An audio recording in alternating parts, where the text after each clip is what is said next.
Trophy वितरित करावी। हार्दिक अभिनंदन पुढील वाटचालीसाठी मनपूर्वक मुलाचा हजार आहे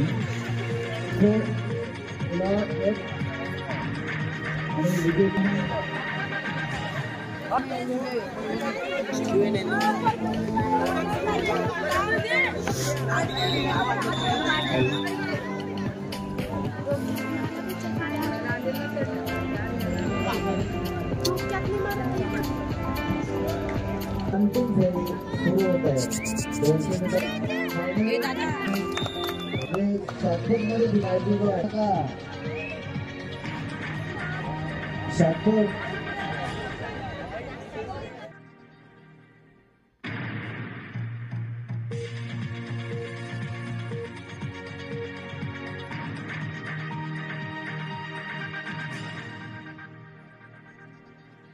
स्पोर्ट्समधून विद्यार्थ्यांना काय तुंग भरारी मिळतील, नवीन नवीन तयार होतील स्पोर्टवाले। म्हणजे आपल्या आता बघा देशामध्ये आज आपला जगामध्ये नाव करणारा नीरज चोप्रा भालाफेकमध्ये जो आहे, आज जगात त्याचं नाव झालेलं आहे। आज मी पण सुद्धा भालाफेकमध्ये चॅम्पियन होतो रायगड डिस्ट्रिक्टसाठी, त्यासाठी मी सुद्धा खेळलेलो होतो। पण आम्हाला इव्हन म्हणजे मला डिस्क्वालिफाय केलं होतं मी माझ्याकडे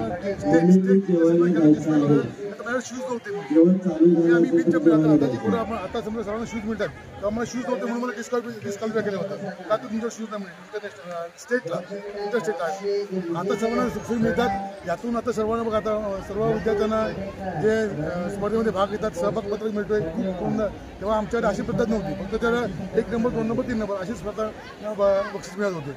त्याच्यामुळे नवीन जी पिढी आहे त्यांना खरोखर उत्स्फूर्त त्यांना कॉन्फिडन्स वाढेल ह्या अशा स्पर्धा घेतल्या नाही आणि नवीन नवीन आपल्याला देशाला आणि आपल्या महाराष्ट्राला नवीन नवीन स्पोर्ट्समन मिळतील।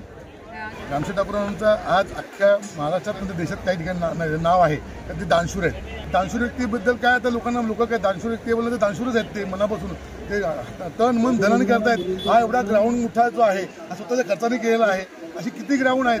रयत शिक्षण संस्थेला ज्या माणसाने 125 कोटी रुपये दान केले तो काय हा त्यांची सुद्धा इच्छा, ते स्वतः शिक्षक आहेत, शिक्षकांना ते विद्यार्थी घडवायचे आहेत म्हणून त्यांच्या ते मनापासून कित्येक वर्ष तरी काम केलं आणि करतात घडतील असं मला